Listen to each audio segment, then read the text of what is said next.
있죠. 이름들, 명칭, 변수명, 상수명, 타입명, 함수명, 클래스명, 이런 명칭들. 아이덴티파이어라고도 하죠. 또는 식별자라고도 하고. 그래서 이름이 많네요. 이름, 명칭, 아이덴티파이어, 식별자 등등 이렇게 얘기를 하고 있는데요.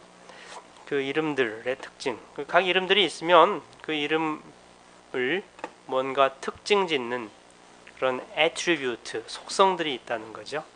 타입이라든지 값이라든지 주소라든지 함수 같은 경우에는 인자 개수라든지 return 값이 또 타입이 뭔지 이런 거라든지 이렇게 여러 가지 attribute들이 있는데 그 어떤 attribute들이 있는지, 배열 같은 경우에는 배열이 차원수라든지 또 각 차원들의 인덱스 범위라든지 이렇게 여러 가지 속성들이 있는 거죠.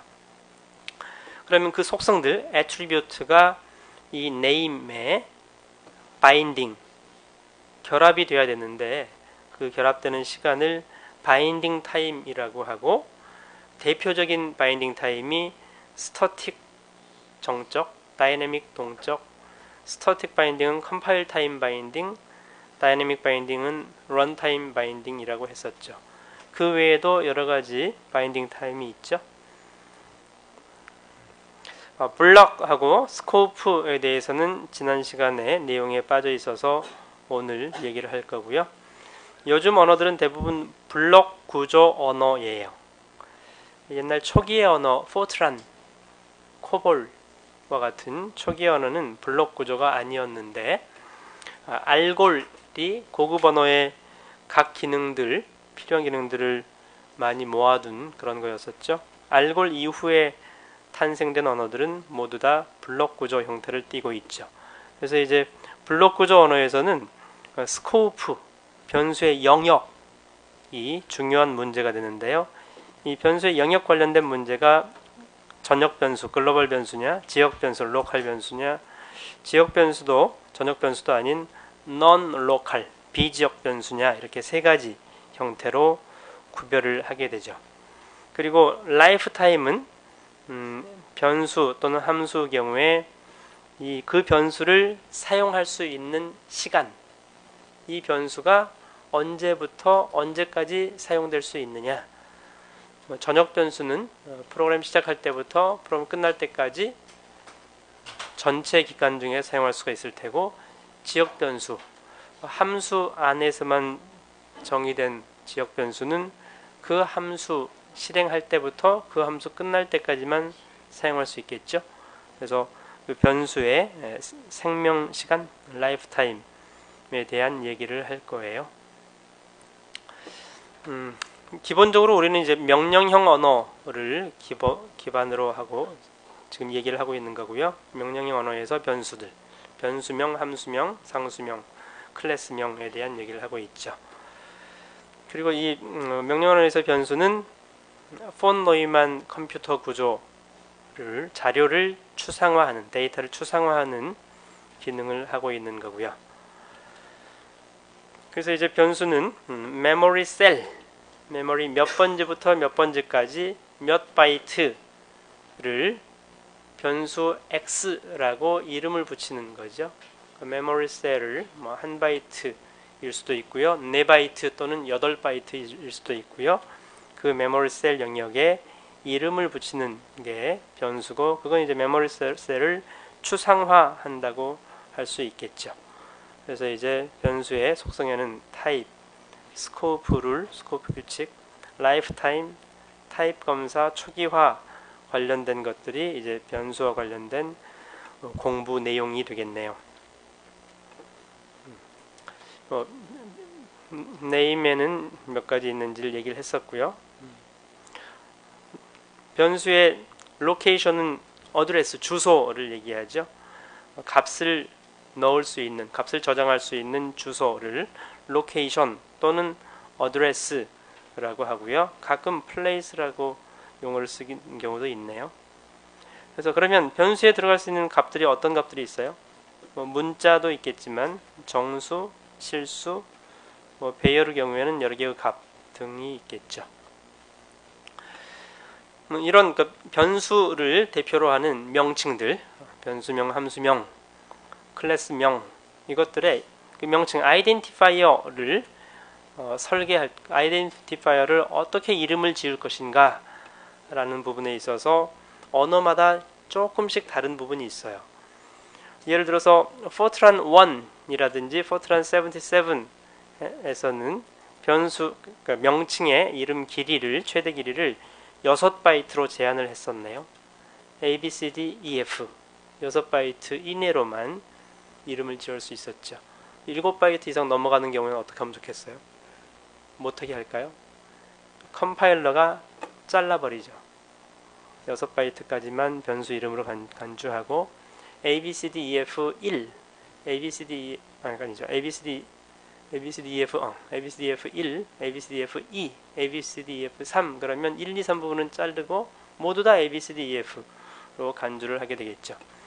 Fortran 90하고 C 언어, 초기 C 언어에서는 31바이트 제약이 있었어요. 그래서 C 언어, 예전 C 언어에서는 변수 이름이 31바이트가 넘어가면 잘리는 그런 경우가 있죠. 그러면 이렇게 전체 최대 길이를 제한하는 경우에 변수 이름이 너무 길면 앞부분을 남기는 게 좋을까요? 뒷부분을 가지고 변수 이름이라고 하는 게 좋을까요?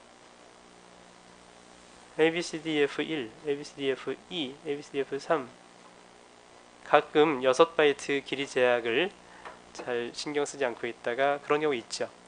그래서 컴파일러를 구현하는 사람들이 뒤에서 안 자르고 앞에서 자를 수도 있어요. A, B, C, D, F 1 그러면 A를 자르는 거죠. B부터 1까지. A, B, C, D, F 2 그러면 또 A를 자랐으니까 B부터 E까지. 그럼 다른 변수로 해서 이렇게 프로그래머가 잠깐 6바이트를 잊어버리고 7바이트가 됐을 때도 별 문제 없이 넘어가게끔, 이건 이제 컴파일러 구현상의 문제고요. 요즘 언어들은 대부분 이름 길이에 제약이 없어요. C 언어도 마찬가지고요. 그래서 이제 A다나 자바, 예전에 이름 길이에 제약을 둔 이유는 뭘까요? 컴파일러 만들 때 메모리를 많이 차지하는 거죠. 가변 길이. 한 6바이트로 제약하면 모든 변수 이름은 우리 컴파일러 구현 과정에서 6바이트로만 하면 6바이트 이내로 해서 메모리를 효율적으로 사용할 수 있는데, 옛날에는 컴퓨팅 파워가 많이 부족하던 시기였으니까요. 요즘은 그 메모리 자원이 부족하지 않기 때문에 변수 이름 짓는데도 길이 제약을 없애서 개발자들이 자유롭게 쓸 수 있도록 하고 있는 거죠. C++는 좀 중간 시기에 탄생한 언어라서 언어 자체에서 이름 길이에 어떤 제한을 두진 않아요. 컴파일러 구현하는 사람이 알아서 31비트로 1바이트로 제한을 하든 아니면 64바이트로 하든 알아서 하라는 거죠.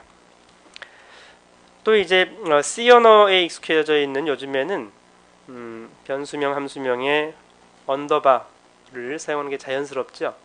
근데 C 언어 이전 언어들에는 언더바 사용 안 하고 대부분 영문자로 시작해서 두 번째 이하는 0, 1, 2, 3, 4 숫자도 허용하는, 그게 일반적이었죠. 하여튼 요즘은 언더바도 영문자와 더불어서 사용할 수 있게 하고 있고요.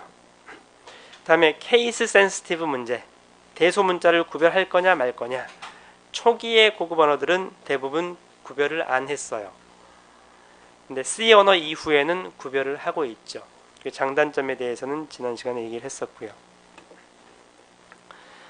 다음에 변수 이름을 지을 때 키워드 또는 reserved word, 예약어를 변수 이름으로 사용할 수 있게끔 할 거냐 말 거냐의 문제가 있어요. C 언어에서 내가 변수 이름 지을 때 int라는 또는 차라는 변수 이름을 지을 수 있나요? 없죠. 그럼 모든 언어에서 그럴까요? 그렇진 않아요. 어떤 언어는 그 키워드 int, 차, float, for, if, switch 이런 것들을 변수 이름으로 쓸 수도 있고 뭐 그 문장에서 키워드로 사용할 수도 있고 이런 언어들도 있어요. 그래서 이제 각 언어마다 키워드 방식이냐 예약어 방식이냐에 따라서 이 if, for, int, char를 변수명, 함수명으로 쓸 수 있느냐 없느냐가 결정되는 거죠. C 언어류 요즘 언어들은 reserved word 예약어 형태를 띠고 있어요. 즉 예약이라는 게 뭐예요? 이미 예약해놨어. int, char, float, for, switch, case는 예약되어 있기 때문에 변수 이름으로 사용할 수 없어. 이게 예약어 방식이고요. 키워드 방식을 취하는 언어에서는 상관없어요. 그냥 신텍스 구조를 봤을 때 그 문장 좌우 문맥을 봐서 여기서는 if, for, 문이야. 그러니까 거기서는 변수가 아니고 거기서는 키워드고 이렇게 키워드 방식을 취하는 언어에서는 그 키워드들도 변수명, 함수명으로 사용할 수가 있다는 거죠. 요즘 대부분 언어들은 어떤 방식을 취해요? 예약어 방식을 취하죠. 굳이 if, for, while, int, char, float를 변수명으로 꼭 써야 되냐라는 거죠.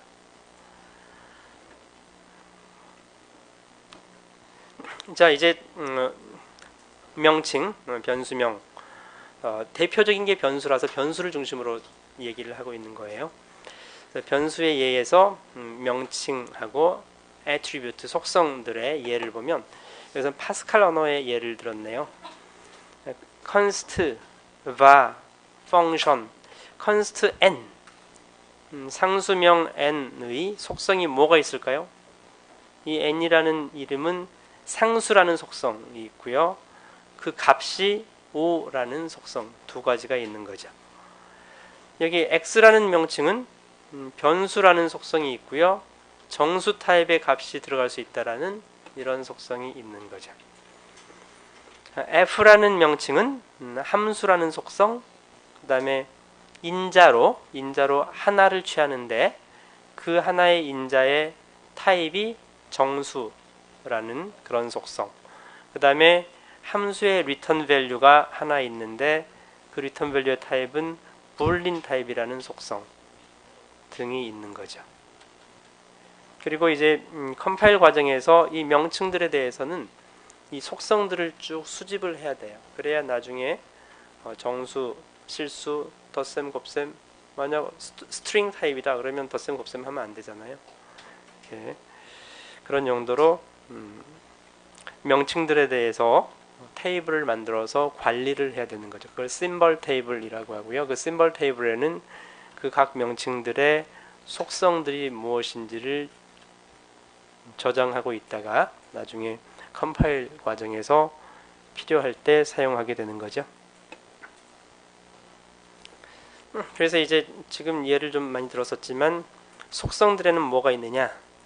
이름이라는 속성, 주소, location, value, type, size, 같은 정수라도 16비트 정수가 있고 32비트 정수가 있으니까 size, 그 다음에 scope, lifetime 등의 속성이 가능하죠.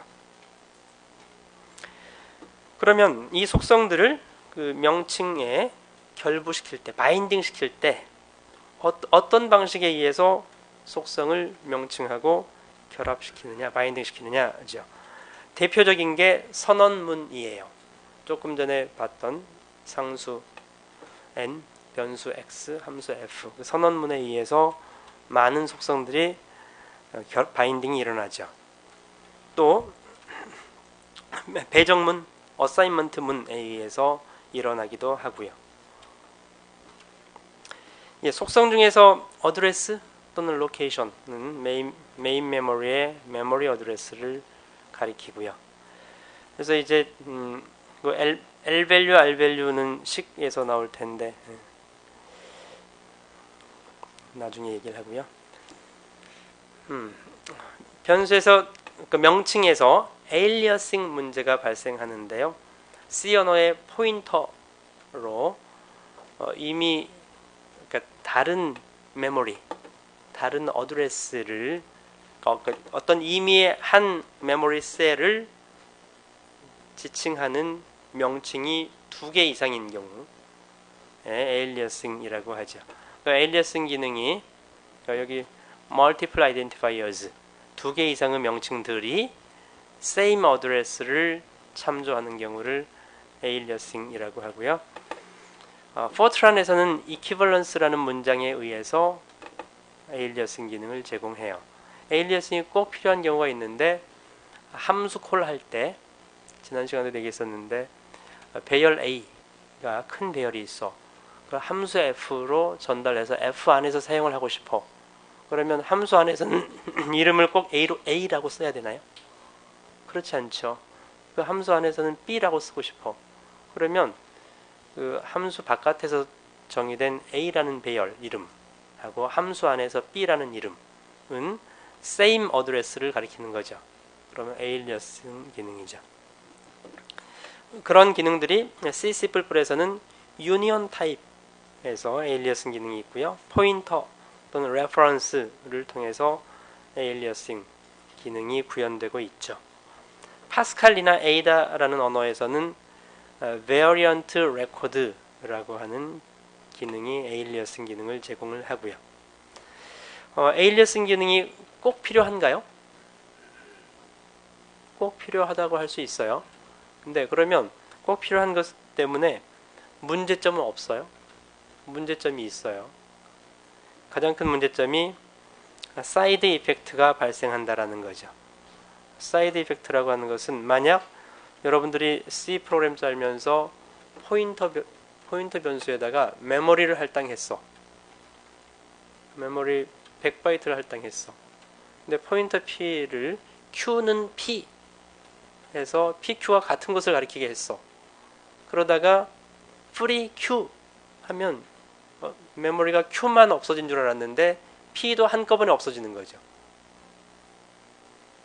그래서 PQ를 에일리어싱 할 때는 그 필요에 의해서 했었는데 뭔가 프로그램 하다 보니까 저 뒤에 가서 Q가 더 이상 필요가 없어져서 난 Q만 메모리 릴리스를 하고 싶었는데 실제로는 PQ가 같이 메모리가 없어져 버린 거죠. 그게 이제 에일리어싱의 가장 큰 문제죠. 그래서 사이드 이펙트가 발생하지 않게끔 한 필요가 발생을 하고요. 그 문제 때문에 C++에서는 포인터가 있었는데 자바에서는 포인터 기능이 없어졌어요. 그래서 C로 프로그램만 하던 그런 시절에는 포인터가 없으면 큰일 나는 줄 알았죠. 근데 자바 프로그램 짜면서 포인터 기능이 없어도 별 문제 없이 잘 사용하고 있잖아요. 그래서 에일리어싱 부분 그런 문제점은 해결을 하면서 포인터가 없어졌는데 물론 대신에 레퍼런스가 있는 거죠. 다음은 타입에 대한 얘기인데요. 타입을 정의를 한다면 타입이라는 게 뭐냐? 타입은 값들의 범위예요. range of values. 그리고 set of operations예요. 이렇게 두 가지 요소로 타입을 정의할 수 있어요. 문자 타입이다. 그러면 문자는 ASCII 문자 128개라고 할까요? 8비트라고 한다면 256개죠. 256개의 값을 타입, 문자형이라고 정의를 한 거죠. 정수를 정의한다면 16비트 정수를 정의한다면 range of values가 2의 16승, 마이너스 값 2의 15승, 플러스 값 2의 15승, 0이 있기 때문에 마이너스 32768부터 플러스 32767까지 65536개의 정수를 16비트 정수로 정의한 거죠. 그래서 우리가 컴퓨터가 없던 시절의 정수 개념하고 컴퓨터에서 정수 개념은 미묘한 부분에서 차이가 있는 거죠. 16비트 정수는 65536개만 정수 취급을 하고 나머지 정수들은 정수 취급을 안 해요. 그래서 문제가 발생하면 롱 타입으로 해서 32비트로 타입이 조금 달라진 거죠. 그렇게 정의를 하고요. 예전에 이런 제약으로 인한 뭐 옛날 얘기지만 그런 일이 여러분들은 테트리스 한 적 있나요? 테트리스가 처음에 나왔을 때 서로 최고 점수 기록하려고 1, 2, 3, 4, 10등 나오면 그러면 열심히 해서 해요. 그래서 누군가가 32,000점으로 1등 했어. 다른 사람이 32,700점 했어. 이게 하나씩 떨어질 때마다 1점씩 올라가는 게 아니잖아요. 그러면 32,767점이 최고 점수예요. 그러면 32768이 되면 마이너스로 바뀌어요. 왜? 테트리스를 제작한 사람이 스코어 타입을 정수형, 16비트 정수형으로 프로그래밍을 했기 때문에 17비트가 넘어가면 잘라버리는 거죠. 그래서 이제 가장 잘하는 테트리스 고수는 32767점에 맞추는 사람이 영원히 1등이었죠. 이게 이제 타입과 관련된 문제고요. 다음에 타입에서 set of operations는 정수 타입인 경우에 그 오퍼레이션 연산자를 제약을 해요. 덧셈, 뺄셈, 곱셈, 나눗셈, 나머지 연산 등이 정의가 되는 거죠. 그 이외의 것들은 하면 안 돼요. 예를 들어서 스트링 타입이다. 스트링 타입에 대해서는 concatenation, substring 이런 것들을 할 수 있죠. 스트링 타입에 곱하기도 정의할 수 있나요? 물론 곱하기를 정의하는 경우도 있어요. abc라는 스트링 곱하기 2 그러면 abc, abc 이렇게 정의할 수가 있는데 그 타입이 정해지면 두 가지가 고정되는 거죠. 값들의 범위, 사용할 수 있는 값, 그 다음에 그 타입에 적용할 수 있는 오퍼레이션, 허용되는 오퍼레이션, 허용되지 않는 오퍼레이션 이렇게 명확하게 결정이 되는 거죠. 그게 타입이에요. 그래서 이 두 가지 요소들에 대해서 타입 검사를 하게 되죠.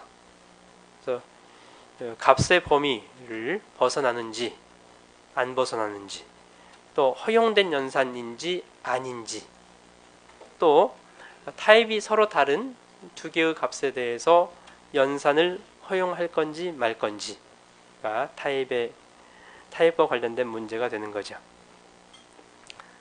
타입에 대해서 더 구체적인 것은 다음에 다시 얘기를 할 거고요. 다음은 이제 명칭에 대한 바인딩 문제인데요. 아까 얘기했던 것처럼 컴파일 타임 바인딩, 런타임 바인딩.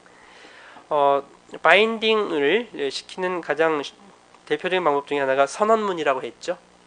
그래서 int n 선언문 더블 파이에 의해서 타입하고 값도 같이 바인딩을 시켰네요. 이것은 컴파일 시간에 결정되는 속성들이기 때문에 컴파일 타임 바인딩이라고 하고요. 여기서 클래스 C라는 클래스에 X라는 오브젝트를 new C로 해서 오브젝트를 선언했어요. 이때 memory new에 의해서 메모리 할당은 언제 일어나죠? 이 선언할 때 일어나는 게 아니죠. 실행할 때 발생하는 거죠. 실행 시에 바인딩이 일어나는 것을 런타임 바인딩이라고 하죠. 그래서 대표적인 컴파일 타임, 런타임 바인딩 외에 언어를 정의할 때 타입이 뭐뭐뭐뭐 있는지, 예를 들어서 C 언어는 볼린이 있나요? 초기에 C 언어는 없었어요. 요즘 최신 버전에는 있지만 C 언어에 true, false라는 참, 거짓 값이 있나요? 없잖아요. 근데 다른 언어들에는 있죠. 이렇게 언어 정의 시간에 결정되는 속성들도 있고요. 컴파일러를 구현할 때 language implementation, 컴파일러를 구현할 때 결정되는 그런 속성들도 있고요. 바인딩이 일어나는 속성도 있고요. maxint, 여러분들이 알고 있는 언어에 maxint라는 값이 있나요? 예전에는 없었는데 요즘 최신 언어들은 maxint라는 값을 사용하는 추세인데요. 이것은 컴파일러 구현 시점에 maxint의 값이 결정되는 거죠. 최대 정수로서 최대 크기. 또 링크할 때 .obj를 여러 개 묶어서 .exe 하나로 만드는 링크 타임에 발생하는 바인딩도 있고요. 또 exe 파일을 로딩할 때, 메인 메모리로 올릴 때 발생하는 바인딩도 있고요. 이렇게 여러 가지 바인딩 타임이 있는데 우리는 앞으로 컴파일 타임, 런 타임, 스태틱 다이내믹을 주로 얘기할 거라고 했었죠. 이해들이 몇 개 있네요. 이 곱하기 연산자를 곱하기 의미로 사용하는 것은 언어 설계할 때 발생하는 바인딩이겠네요.